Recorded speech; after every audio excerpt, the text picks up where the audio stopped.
Muḥammad-Muṣṭafá Baghdádí.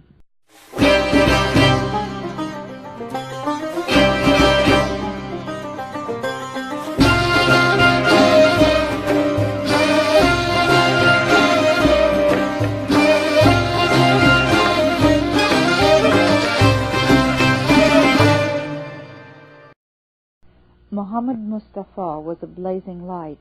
He was the son of the famous scholar Sheikh Muhammad-Ishbil.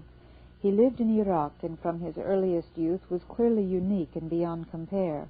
Wise, brave, deserving in every way, he was known far and wide. From childhood, guided by his father, he had lit the light of faith in the chapel of his heart. He had rid himself of the hindering veils of illusion, gazed about with perceptive eyes, witnessed great new signs of God, and regardless of the consequences, had cried aloud, quote, "The earth hath shone out with the light of her Lord," unquote. Quran 39:69. Gracious God, the opposition was powerful, the penalty obvious, the friends, every one of them, terrified and off in some corner hiding their belief. At such a time this intrepid personality boldly went about his business, and like a man faced up to every tyrant. The one individual who, in the year 70, was famed in Iraq for his love of Baha'u'llah was this honored person. A few other souls, then in Baghdad and its environs, had crept away into nooks and crannies, and, imprisoned in their own lethargy, there they remained. But this Admiral Muḥammad-Muṣṭafá would boldly, proudly come and go like a man, and the hostile, because of his physical strength and his courage, were afraid to attack him. After Baha'u'llah's return from his journey to Kurdistan, the virile strength and bearing of that gallant individual was still further enhanced. Whenever leave was granted, he would attend upon Baha'u'llah and would hear from his lips expressions of favor and grace. He was the leader among all the friends in Iraq, and after the great separation, when the convoy of the beloved left for Constantinople, he remained loyal and staunch and withstood the foe. He girded himself for service, and openly, publicly, observed by all, taught the faith. As soon as Baha'u'llah's declaration that he was, quote, "he whom God shall make manifest," unquote, that is, the promised one of the Bab, had become known far and wide, Muḥammad-Muṣṭafá, being among those souls who had become believers prior to this declaration, and before the call was raised, cried out, quote, "Verily we believe," unquote, because even before this declaration the very light itself pierced through the veils that had closed off the peoples of the world, so that every seeing eye beheld the splendor, and every longing soul could look upon its well-beloved. With all his strength, then, Muḥammad-Muṣṭafá arose to serve the cause. He rested neither day nor night. After the ancient beauty had departed to the most great prison, after the friends had been taken prisoner in Baghdad and sent away to Mosul, after the hostility of outstanding enemies and the opposition of the populace of Baghdad, he did not falter, but continued to stand his ground. A long time passed in this way, but with his yearning for Baha'u'llah, the tumult in his heart was such that he set out alone for the most great prison. He reached there during the period of extreme restrictions, and had the honor of entering the presence of Baha'u'llah. He asked then for leave to find a lodging somewhere in the neighborhood of Akka, and was permitted to reside in Beirut. There he went and faithfully served the cause, assisting all the pilgrims as they arrived and departed. He was an excellent servitor, a generous and kindly host, and he sacrificed himself to see to their affairs as they passed through. For all this he became known everywhere. When the sun of truth had set and the light of the concourse on high had ascended, Muḥammad-Muṣṭafá remained loyal to the covenant. He stood so firm against the waverers that they dared not draw a breath. He was like a shooting star, a missile hurled against the demons, against the violators, an avenging sword.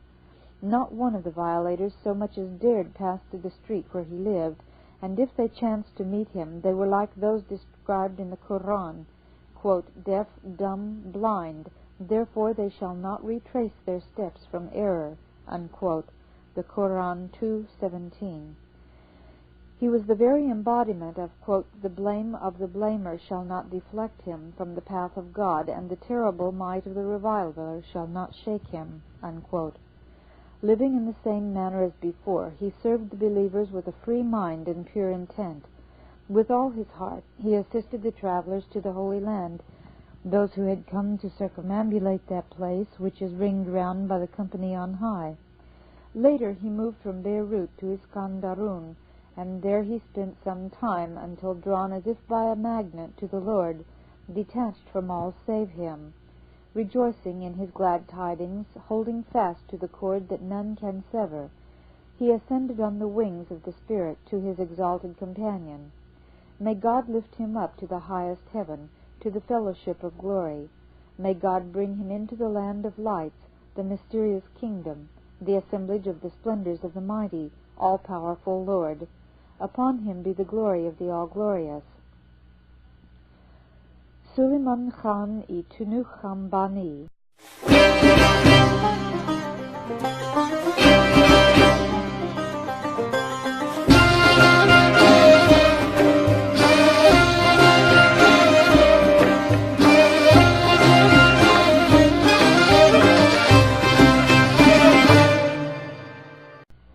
Sulaymán Khán was the immigrant and settler who was given the title of Jamal-i-Din. He was born in Tunúkábání into an old family of that region. He was cradled in wealth, bred to ease, reared in the comfortable ways of luxury. From his early childhood he had high ambitions and noble aims, and he was honor and aspiration personified. At first he planned to outdistance all his fellows and achieve some lofty rank. For this reason he left his birthplace and went to the capital, Tehran, where he hoped to become a leader, surpassing the rest of his generation. In Tehran, however, the fragrance of God was born in his way, and he listened to the summons of the well-beloved. He was saved from the perturbations of high rank, from all the din and clatter, the glory, the pomps and palaces of this heap of dust, the world. He threw off his chains, and by God's grace discovered peace. To him the seat of honor was now no different from the place where people removed their slippers at the door, and high office was a thing soon gone and forgotten. He was cleansed from the stain of living. His heart was eased, for he had burst the shackles that held him to this present life. Putting on the garments of a pilgrim, he set out to find his loving friend, and came to the most great prison. Here for a time he rested, under the protection of the ancient beauty. Here he gained the honor of entering the presence of Baha'u'llah, and listened to momentous teachings from his holy lips. When he had breathed the scented air, when his eyes were illumined and his ears attuned to the words of the Lord, he was permitted to make a journey to India, and bidden to teach the true seekers after truth. Resting his heart on God, in love with the sweet savors of God, on fire with the love of God, he left for India. There he wandered, and whenever he came to a city, he raised the call of the great kingdom, and delivered the good news that the Speaker of the Mount had come. He became one of God's farmers, scattering the holy seed of the teachings. This sowing was fruitful. Through him a considerable number found their way into the ark of salvation. The light of divine guidance was shed upon those souls, and their eyes were brightened with beholding the mighty signs of God. He became the focal point of every gathering, the honored guest. To this day, in India, the results of his auspicious presence are clear to see, and those whom he taught are now, in their turn, guiding others to the faith. Following his Indian journey, Sulaymán Khán came back to Baha'u'llah, but when he arrived, the ascension had taken place. Continuously he shed his tears, and his heart was athirable for sorrow, but he remained loyal to the covenant, well rooted in heaven. Not long before his passing, Baha'u'llah had said, quote, "Should someone go to Persia and manage to convey it, this message must be delivered to Aminus Sultan, the Prime Minister. Quote, You took steps to help the prisoners. You freely rendered them a befitting service. This service will not be forgotten. Rest assured that it will bring you honor and call down a blessing upon all your affairs. O Aminus Sultan, every house that is raised up will one day fall to ruin, except the house of God. That will grow more massive and be better guarded day by day. Then serve the court of God with all your might, that you may discover the way to a home in heaven, and found an edifice that will endure forever." Unquote. After the departure of Baha'u'llah, this message was conveyed to Aminu-s-Sultan. In Azerbaijan, the Turkish clerics had brought down Al-Sayyid al-Sidullah, hunted him down in Ardabil, and plotted to shed his blood, but the governor, by a ruse, managed to save him from being physically beaten and then murdered. He sent the victim to Tabriz in chains, and from there had him conducted to Tehran. Aminu-s-Sultan came to the prisoner's assistance, and, in his own office, provided Asadullah with a sanctuary.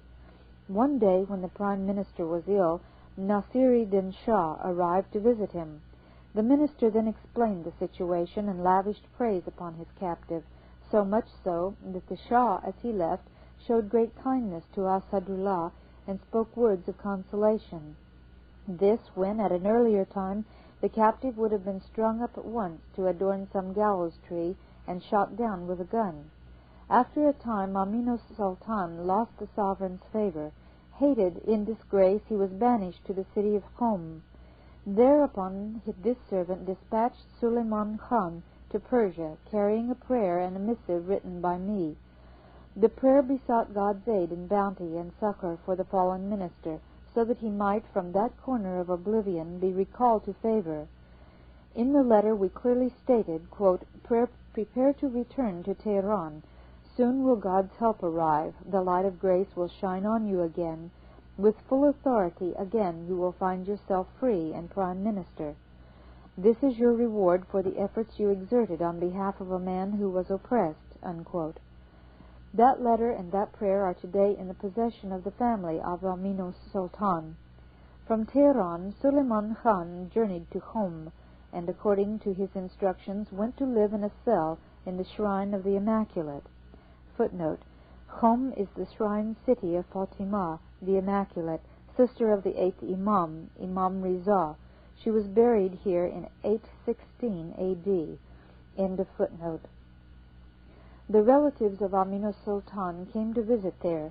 Sulaymán Khán inquired after the fallen minister and expressed the wish to meet him. When the minister learned of this, he sent for Sulaymán Khán. Placing all his trust in God, Sulaymán Khán hastened to the minister's house, and, meeting him in private, presented the letter from Abdu'l-Bahá. The minister rose and received the letter with extreme respect. Then, addressing the Khan, he said, "I had given up hope. If this longing is fulfilled, I will arise to serve. I will preserve and uphold the friends of God." Unquote.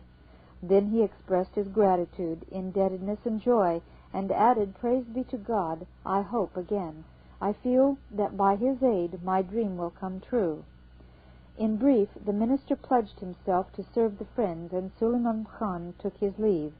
The minister then desired to give him a sum of money to defray the expenses of his journey, but Sulaymán Khán refused, and despite the minister's insistence, would accept nothing. The Khan had not yet reached the Holy Land on his return journey when Aminu-s-Sultan was recalled from exile and immediately summoned to the premiership again. He assumed the position and functioned with full authority, and at first he did indeed support the believers, but toward the end, in the case of the Yazd martyrdoms, he was neglectful. He neither helped nor protected the sufferers in any way, nor would he listen to their repeated pleas until all of them were put to death. Accordingly, he too was dismissed, a ruined man. That flag which had flown so proudly was reversed, and that hoping heart despaired. Sulaymán Khán lived on in the Holy Land, near the shrine which the exalted assembly circle about. He kept company with the believers until the day of inescapable death, when he set out for the mansions of him who liveth and dieth not. He turned his back on this heap of dust, the world, and hurried away to the country of light. He broke out of this cage of contingent being and soared into the endless, placeless realm. May God enfold him in the waters of his mercy, cause his forgiveness to rain down upon him, and bestow on him the wonders of abounding grace. Salutations be unto him, and praise.